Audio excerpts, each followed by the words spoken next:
Hey guys, so here is the fun painting we're gonna be working on today. As you're working on it, feel free to pause in between steps. And we're gonna get started, guys. I hope you enjoy. You'll need a paint palette. I like to use a coffee lid because you can recycle these. You could also use a paper plate, whatever you got. You'll also want a paper towel, one big flat brush, probably like a medium flat brush or medium round if you don't have flat. And then possibly you might want a small little detail brush. A paint water cup. I just recycle stuff. We've got our colors poured here. You're gonna mostly need lots of blue and white. Probably not even that much yellow and not a lot of black either. And then that's all. Before you get started, the first thing you're gonna wanna do is take all of those brushes and dunk them in your cup of paint water. We're gonna do a big letter L here. And we're gonna go boop, put a little blob right where your finger. You got your little dot there, then you can just pull that all the way across, make a line, just go whoop, all the way across there. And take our little white here, we're just gonna make a really subtle little arch. Just a little arch coming up. A nice little white arch, and we're gonna fill that in. Again, lots of paint on here. We wanna put a lot of white on that brush again, really load it up good. And then we're just gonna take a corner of the brush and we're gonna dunk it and a little bit of yellow, just a little bit. Lots of mayo, a little bit of mustard. We're gonna take this, we're gonna go right above our arch here.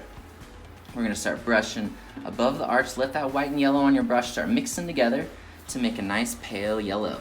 Once it starts making a pale yellow, you wanna start bringing this down into your white arch there. Bring it about halfway down. We want these colors to get to know each other, so it's kind of an up and down, back and forth process here. So we get this nice, little hazy glow happening. We're gonna add just a little bit more of that pale yellow. So let's get a little bit more white and yellow again, just a touch of that yellow. We'll do just one more brush stroke above it. One more big healthy brush stroke above our arch there. Again, overlap your other yellow there. And we wanna bring this up a little higher. So our pale yellow is about 2 big brush strokes all together. And it's, again, making a little bit of an arch there. We're following that little curve that we created at the beginning. Once we've got this, we want to catch that paint before it gets too dry. Take our brush, we want to quickly rinse it off before that paint gets dry so we can take advantage of blending. Best way to clean that brush, you want to paint little circles on the bottom of that cup, make a little whirlpool, then you tap it off really good on the side there, and a little bit on your paper towel. Next, what we're going to do here is again glob on our white. We want to put a lot of white, and this time we are gonna get just a tiny little bit of blue, just a little bit, and that's probably too much, so I'm gonna wipe that off. I'm gonna, just kidding, don't want that color either. We want a really, really pale blue here. So you get lots of white on your brush, a little bit of blue, wipe it off until that corner of the brush kind of turns into a very pale sky blue here. And then what we wanna do is we wanna start right above our yellow, and we're gonna do a nice thick brush stroke of this. Again, lots of paint on there, and it should turn into kind of a pale blue. Now we don't want our sky to turn too green, but it's okay if it turns a little bit green. So we're gonna start overlapping that yellow a little bit along this edge. We're gonna see a little hint of green happening right along that edge there. It's gonna be a nice, subtle, very pale green there. We don't wanna cover up too much of the yellow, but you can cover up a little bit of it. Let's say you've got these two colors going here, and let's say it's more like this. It's like a stripe, and you don't have this little fade going over here, and you've got a hard edge there. Maybe you want these colors to get a little more fuzzy along that edge. A great little trick before the paint gets dry, you want to rinse your brush real good again, tap it dry again, take a clean brush. There's no paint on here at all. It can be a little bit damp, just not dripping with water, and if the paint's so wet, I can just brush right along this edge. And look at that, now I don't have that hard line anymore. So now for the next step, once you've got our blue and yellow blended together, we're gonna again glob on a whole lot of white, and let's get just a little bit more blue this time, still not a lot, but a little bit more. And we're gonna go right above that blue stripe there, and we're gonna go ahead and make another pretty light pale blue stripe there. Again, overlap it, let your colors get to know each other, and I like to mix my paint just straight on the canvas. You'll get more streakiness this way, and more shades of blue, which is fun. If you want it to be more solid, then you just keep brushing it. The less you brush it, the more streaky and the more shades of that blue you're gonna see happening on that canvas. So it's okay if it gets a little darker at this point. Once we've got about 2 brush strokes of our lightest blue there, we're gonna wipe off our brush.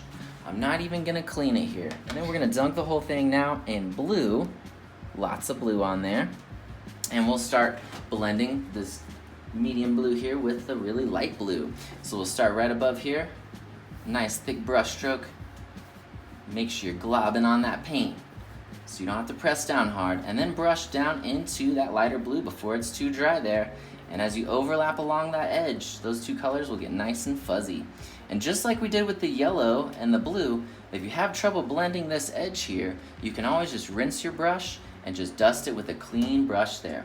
Once we get our dark blue blending into that light blue, we're gonna keep adding dark blue, and we'll keep brushing up. Let's add at least one, maybe two more brush strokes.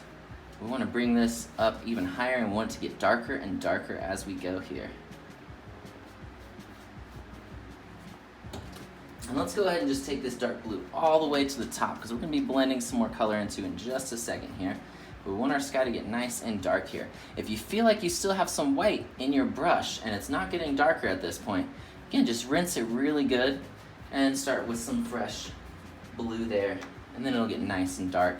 Keep globbing it on and smoothing it out. You should never have to press down hard. Really glob it on good so you can just lightly brush it. That's why painting's so relaxing, because you don't have to press down hard. You just get to lightly dust it and let it happen, and just let it happen. All right, once we've got that filled in, all the way to the top, just pure blue there, the darkest blue that you have.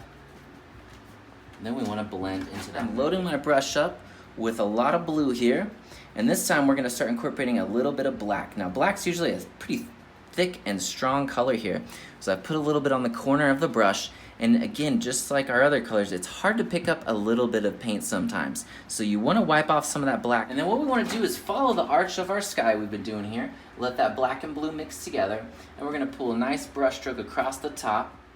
I'm going to keep adding that black till I can see it, so if you don't see it, add a little bit more. We don't want to go too dark, but a little goes a long ways there. Add a nice bit of contrast into that sky, especially when we get our stars on there later. It'll really help those stars pop against that sky there. And now that we're finishing up the top here, you can see how our painting has progressed from lightest at the bottom to darkest at the top. Okay, so once we finish the sky, we're gonna keep using our biggest brush. So you wanna get him nice and clean. All right, so we wanna get a bunch of white on here. You can see I'm globbing it on good. And then let's put a little bit of blue on the corner there. Let's start working on the water next. Again, make sure you use plenty of paints on that brush. We're gonna start right at the edge of our sky here. If you overlap that a little bit, don't worry about it. So we're gonna let these two colors mix straight on the canvas. Doesn't matter which side of the brush you use there. Just start painting one big brush stroke right across the base of that sky. Overlap your sky if you need to, and just keep brushing it until that blue and white start mixing together. But don't be afraid to let them be streaky. We're gonna bring this color down about halfway down into our water here, or you could say about 2 to 3 brush strokes there. And sometimes I like to leave water a little more streaky, so I'm gonna blend it a little less here. Need a little more paint, so I'm gonna go ahead and load up again. Lots of white and a little bit of blue there. We're just gonna mix that on the canvas. That's the most fun way to mix paint, is on the canvas here. And again, since it's water, I'm gonna leave it a little more streaky, a little less blended than the sky there. It's a little more fun to have more ripples and streakiness in the water because it's water. So we wanna feel the movement of the water.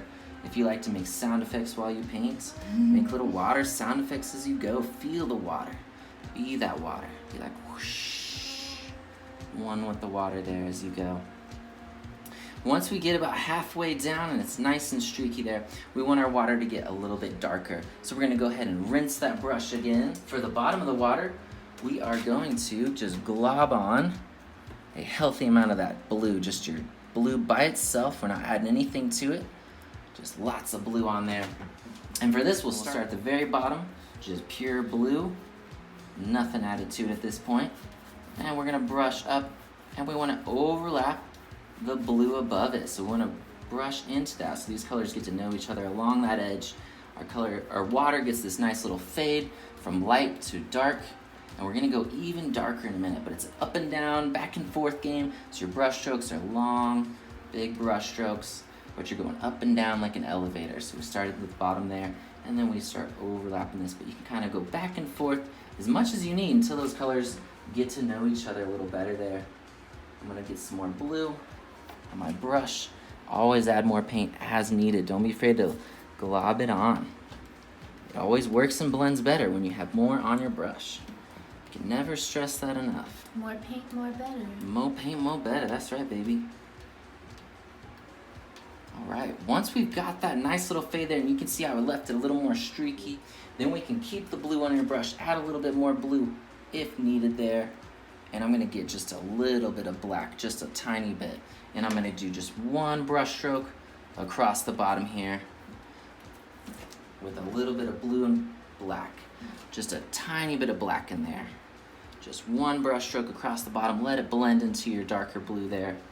And that's just gonna create a little bit of that deepness from the sky reflecting into the water there.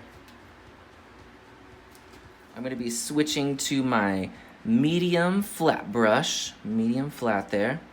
And then we're gonna mix up a light blue for our mountains in the distance there. Find an empty spot somewhere. So about 2 scoops of white there. So 1 big scoop, drop that down in my new puddle.